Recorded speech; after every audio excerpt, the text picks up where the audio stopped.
Hello दोस्तों, हम लोगों ने इससे पहले का टॉपिक अगले वीडियो में क्लियर किया था और आज इसी टॉपिक को लेके आगे इससे आगे बहुत सा टॉपिक है उसको क्लियर करते चलेंगे। तो बहुत ही कम देरों में हम लोग आज समाप्त करने वाले हैं। आज जो है राष्ट्रीय कांग्रेस पे चले जाएंगे, कांग्रेस पार्टी पे चले जाएंगे। कांग्रेस का कैसे के क्या था नेता उस पे चले जाएंगे। चलिए देर किस बातों की, आप लोग अगर न्यू है तो जरूर सब्सक्राइब कर लेंगे चैनल को, जो न्यू वीडियो आते रहे। तो चलिए देर किस बातों की, हम लोग आज आगे बढ़ते हैं। कहते हैं 1857 लग ही रहा होगा, 1857 के विद्रोह पर आधारित प्रमुख पुस्तक है जो अगले वीडियो में हम लोगों ने छोड़ दिया था। चलिए बिना देर किए भी आगे हम लोग बढ़ते हैं। तो क्या कहता है, कौन क्या लिखा हुआ है उसका लेख पूछता है, क्वेश्चन पूछता है। अच्छा है, मजूमदार मतलब 1857 विद्रोह और 1857 का विद्रोह का लेखक कौन है? मजूमदार। कौन है? मजूमदार है। पूछेगा 1857 के विद्रोह का लेखक कौन है तो बताइएगा मजूमदार। भारतीय स्वतंत्रता का प्रथम संग्राम का लेखक कौन है? बीडी सावरकर। कौन है? बीडी सावरकर है। कौन है? बीडी सावरकर। इससे आगे देखिए हम लोग देखते हैं, अगला क्वेश्चन है, पुस्तक का नाम है 1857। 1857 तो ये कौन लिखा है? आपको मौलाना आजाद लिखे हैं। कौन लिखे हैं? मौलाना आजाद। और 1857 डायरेक्टली अगर बात बोले 1857 कौन लिखा है तो एस.एन. सेन। कौन लिखा है? एस.एन. सेन। एस.एन. सेन 1857 कौन लिखा है? एस.एन. सेन। और 1857 का जो ये पुस्तक का लेखक है मौलाना आजाद थे।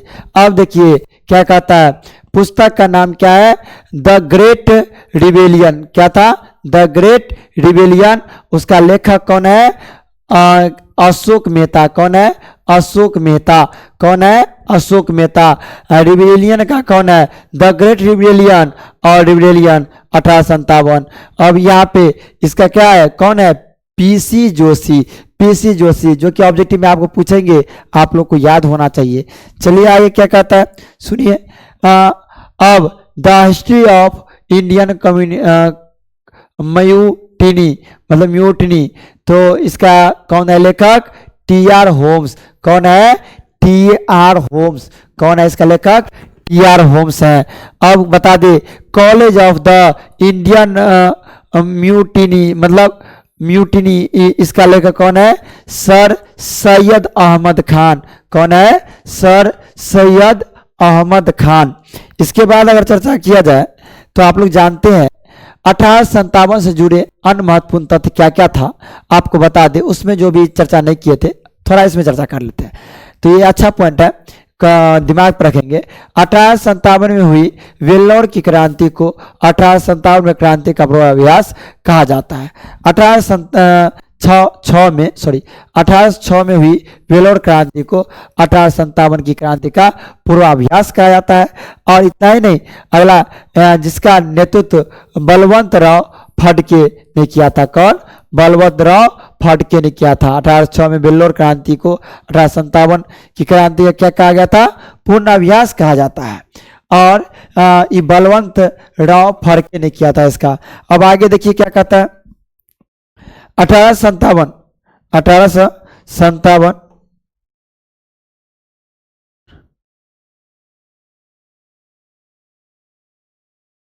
ये भी अलग था हट के पर। 1857 क्रांति के समय भारत का गवर्नर जनरल कैनिंग। कौन थे? कैनिंग थे। कौन थे? कैनिंग थे, जो कि 1856 से लेकर 1858 तक रहे थे। अब अगर चर्चा करें 1857 की क्रांति के समय कंपनी का मुख्य सेनापति कौन थे? George Edison. कौन थे? जॉर्ज एडिसन थे। कौन थे? George Edison.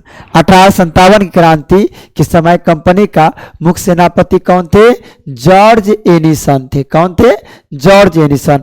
आगे अगर चर्चा करें तो 1857 की क्रांति के समय सेना का मुख्यालय शिमला में था। 1857 की क्रांति के समय सेना का मुख्यालय कहाँ था? शिमला में था। और 57वीं क्रांति के समय भारत का सम्राट कौन था? बहादुर शाह जफर। कौन थे? बहादुर शाह जफर प्रथम। कौन थे? बहादुर शाह जफर प्रथम। 1857 की क्रांति के समय झंडा गीत की रचना अजीमुल्लाह ने की थी। कौन किया था? अजीमुल्लाह ने किया था। कौन किया था? अजीमुल्लाह ने किया था। कौन किया था? अजीमुल्लाह। कौन क्या था? अजीमुल्लाह। बहुत ही अच्छा है। आगे देखिए क्या है, 1857 से पहले सेना में सबसे अधिक सैनिक बंगाल और अवध के होते थे। कहाँ के होते थे? कहाँ के होते थे सैनिक? बंगाल और अवध के सैनिक होते थे। कहाँ? 1857 से पहले सेना में, 1857 से पहले सेना में सबसे अधिक सैनिक बंगाल और अवध के होते थे। लेकिन 1857 के बाद उसकी संख्या कम करके पंजाबी और गोरखा सैनिक बढ़ा दी गई। उसकी संख्या कम कर दिया गया।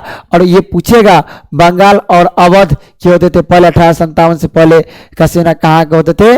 बंगाल और अवध के होते थे।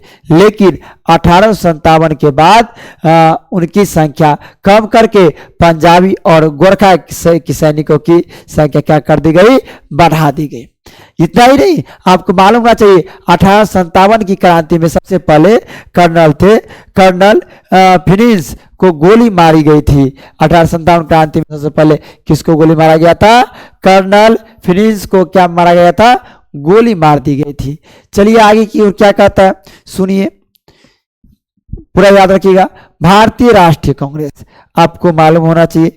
अब भारतीय राष्ट्रीय कांग्रेस के बारे में हम लोग पूरा चर्चा करने वाले हैं, तो तुरंत तुरंत देखेंगे, उड़ते जाएंगे। तुरंत कहता है ना, उड़न खटोला अब चरीरे चलते चलेंगे। पूरा कंप्लीट भी करना है बहुत ही कम समय में, सबसे अलग तरीकाओं से।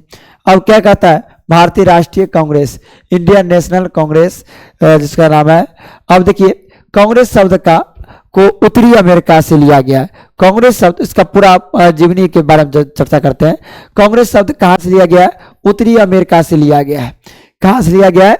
उत्तरी अमेरिका से लिया गया है, जिसका अर्थ लोगों का समूह होता है। जिसका अर्थ क्या होता है?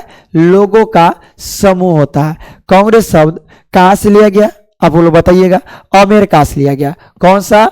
उत्तरी अमेरिका से लिया गया। उत्तरी अमेरिका से लिया गया। उत्तरी अमेरिका से लिया गया, जिसका आपको बता दे, जिसका अर्थ होता था लोगों का समूह। कि जिसका अर्थ क्या होता था? लोगों का समूह हुआ करता था। इसके बाद देखिए क्या, अब भारतीय राष्ट्रीय कांग्रेस की स्थापना 28 दिसंबर, कब? 28 दिसंबर 1885 को बम्बई ग्वालियर टैंक के स्थित गोकुल दास तेजपाल संस्कृति विद्यालय में की गई। कब? ग्वालियर टैंक स्थित गोकुलदास का तेजपाल गोकुलदास का तेजपाल संस्कृति विद्यालय में की गई। कब? 28 दिसंबर 1885 को। कब? 28 दिसंबर 1885 को क्या किया गया? बम्बई के ग्वालियर टैंक स्थित गोकुलदास तेजपाल संस्कृति विद्यालय में की गई थी। और इतना ही नहीं, आगे पूछेगा कब, तो आपको मालूम होना चाहिए 28 दिसंबर कांग्रेस की स्थापना कब हुई? तो 28 दिसंबर 1885 को। और आपको ये भी मालूम होना चाहिए कांग्रेस शब्द कहाँ से आया है? उत्तरी अमेरिका से लिया गया है, जिसका अर्थ होता है लोगों का समूह होता है। चलिए कैसा लग रहा है? आप लोग जल्दी कमेंट करते चलेंगे, बताते चलेंगे। कांग्रेस का प्रारंभिक नाम था भारतीय राष्ट्रीय संघ। क्या नाम था? भारतीय राष्ट्रीय संघ। कांग्रेस का जो पहला नाम था भारतीय राष्ट्रीय संघ था। क्या नाम था? भारतीय राष्ट्रीय संघ था। लेकिन दादा भाई नौरोजी ने के कहने पर इनका नाम बदलकर भारतीय राष्ट्रीय कांग्रेस रख दिया। किसके कहने पर? दादा भाई नौरोजी के कहने पर इसका नाम बदलकर भारतीय राष्ट्रीय कांग्रेस रखा गया। इसको बदल क्या रखा गया?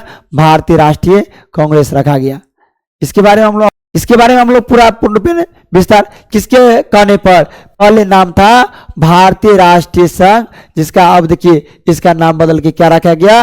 भारतीय राष्ट्रीय कांग्रेस रखा गया। जो कि आप लोग जानते हैं। जब आप पूछेगा कांग्रेस शब्द कहाँ से लिया गया है, तो कांग्रेस शब्द कहाँ से लिया गया है? उत्तरी अमेरिका से लिया गया है। और उसका अर्थ होता है क्या? तो लोगों का समूह होता है। क्या होता है? लोगों का समूह होता है। इसका संगठन कहाँ हुआ था? ग्वालियर के क्या था? ग्वालियर के, आपको लोग याद है ना, ग्वालियर के गोकुल दास तेजपाल संस्कृति विद्यालय में हुआ था। और कब हुआ था? 28 दिसंबर 1885 को, 28 दिसंबर 1885 को हुआ था। अब आगे हम लोग देखते चलेंगे। अगला है, क्या कहता है, स्कॉटलैंड में रहने वाले, स्कॉटलैंड में रहने वाले, सुनिए, एक स्कॉटलैंड के रहने वाले इंडियन सिविल सर्विस में कार्य करने वाले एलन ऑक्टेवियन ह्यूम ने भारतीय राष्ट्रीय कांग्रेस आईएनसी की स्थापना किया। कौन? एओ ह्यूम, एलन ऑक्टेवियन ह्यूम, मतलब ह्यूम ने भारतीय राष्ट्रीय कांग्रेस का क्या किया? स्थापना किया। आपको मालूम होना चाहिए, एओ ह्यूम भारतीय राष्ट्रीय कांग्रेस का पहले सचिव थे। क्या थे? पहले सचिव थे। और 1906 तक इस पद पर बने रहे। 1850 से लेकर और 1906 तक एओ ह्यूम बना रहा। आपको मालूम होना चाहिए। चलिए आगे क्या कहता है, सुनिएगा, तुरंत तुरंत देखिएगा।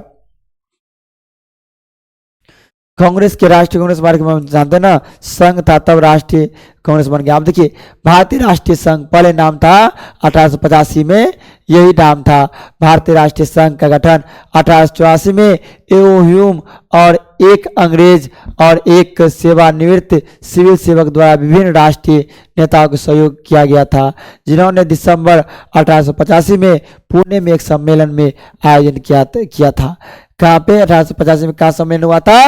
दिसंबर में पुणे में सम्मेलन हुआ था। उस सम्मेलन में कुछ हुआ नहीं था, वैसे हुआ था। और आगे देखिए क्या कहता है, सुनिएगा क्या कहता है।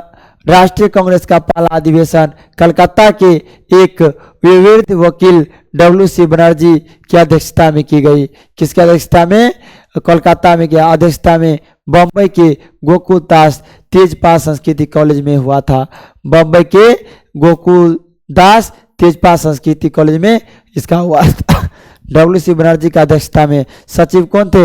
एओ ह्यूम थे। और आगे देखिए, अब कहता है, आपको मालूम होना चाहिए, बता दें, इसमें पूरे भारत, इसमें जो है पूरे भारत में से 72 प्रतिनिधि भाग लिए थे। इस संगठन में कितने प्रतिनिधि भाग लिए थे? 72 लिए थे। कितने लिए थे? 72 लिए थे।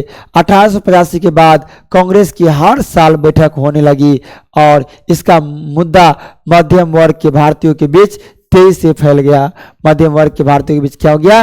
तेजी से फैल गया। पूछेगा कितने आदमी प्रतिनिधि के रूप में वहां पे भाग लिए थे? तो कितने आदमी थे? 72 आदमी। बहुत अच्छा क्वेश्चन है, बहुत ही अच्छा क्वेश्चन है। अगला क्या कहता है, देखिए, कहता आईएनसी के बारे में राय, इसका क्या था? मतलब बिपिन चंद्रपाल,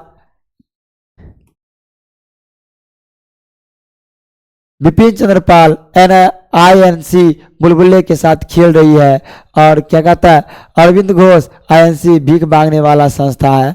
ये क्या क्या कौन बोला था? बिपिन चंद्रपाल बोला था आईएनसी बुलबुले के साथ खेल रही है। और राय क्या दिया था आईएनसी के बारे में? अरविंदो घोष कहते हैं आईएनसी भीख मांगने वाला संस्था है। और कहता है, करजन ने क्या इस पे कहा था? कांग्रेस अपने पतन की ओर बढ़ रही है। क्या कहता है करजन? 1899 से 1905 तक रहा था। कांग्रेस अपने पतन की ओर बढ़ रही है और भारत में रहते हुए मेरी सबसे बड़ी महत्वाकांक्षाओं में से एक यह है कि इसके शांतिपूर्ण निधन में सहायता करूं। यही बात कहा था करजन ने। आगे देखिए क्या था, अब डफरिन सब आएगा। आपको मालूम है करजन आ गया तो डफरिनो आएगा, दो लेके दो में होगा जी। देखिए वो डफरिन दो में बैठा है। देखिए, बाल गंगाधर तिलक कांग्रेस क्या कहा? कांग्रेस को भीख मांगने और अधिकारों को दावा करने के बीच अंतर करना चाहिए। और डफरिन क्या बोलते हैं? 1884 रहा था, 1884 तक। तो कहता है समकालीन वायसराय थे तभी का। तो आईएनसी केवल सूक्ष्म अल्पसंख्यकों का प्रतिनिधित्व करती है। सूक्ष्म मतलब छोटे मतलब अल्पसंख्यकों को क्या करती है? प्रतिनिधित्व प्रतिनिधित्व करती है। आगे कहता है अब इसके बारे में भारतीय राष्ट्रीय कांग्रेस मतलब अधिवेशन के बारे में हम लोग कल जानेंगे। क्या जानेंगे? हम लोग कल जानेंगे। तो आपको कैसा लगा ये वीडियो आप लोग बताएंगे। तो कांग्रेस के राष्ट्रीय कांग्रेस के बारे में जानेंगे, तो आईएनसी के बारे में कल जानेंगे हम लोग। तो कैसा लगा आप लोग बताइए एक बार। लाइक सब्सक्राइब और चैनल मतलब शेयर कीजिए जो कि अधिक से अधिक के पास पहुंच सके।